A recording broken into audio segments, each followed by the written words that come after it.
J'ai proposé le problème ouvert suivant à mes élèves de 3e. Comment recréer un plan d'eau similaire à celui de la photo en respectant certaines contraintes?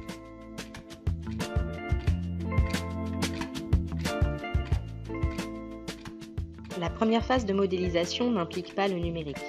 Il s'agit d'extraire les informations utiles et de les traduire mathématiquement. Ici, 2 modèles ont été proposés.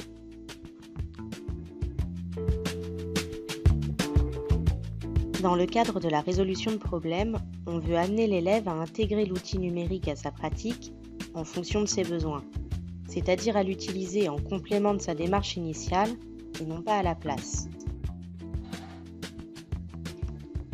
En fonction du modèle choisi, les difficultés éventuellement rencontrées seront différentes. Il est donc important que les élèves sachent identifier les besoins numériques et y répondre.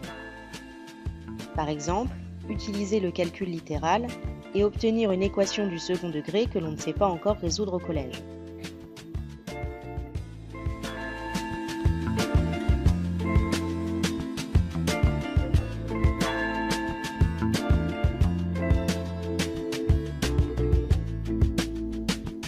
Si les élèves ne savent pas encore résoudre ce type d'équation, ils savent par contre vérifier si une valeur est solution.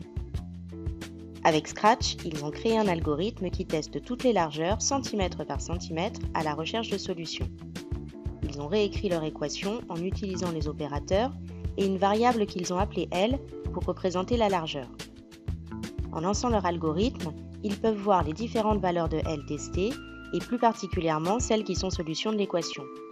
L'outil numérique leur permet donc de trouver la solution qu'ils cherchaient, mais aussi de donner du sens à la notion de variable.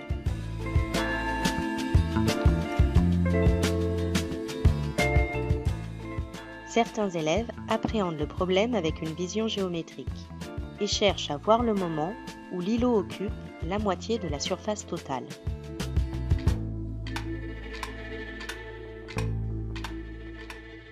Avec GeoGebra, ils ont reproduit leur schéma initial qu'ils peuvent à présent animer. Ils ont créé un curseur qui représente la largeur de la bordure remplie d'eau et lorsqu'ils le font bouger, ils observent directement l'effet sur la surface de l'îlot.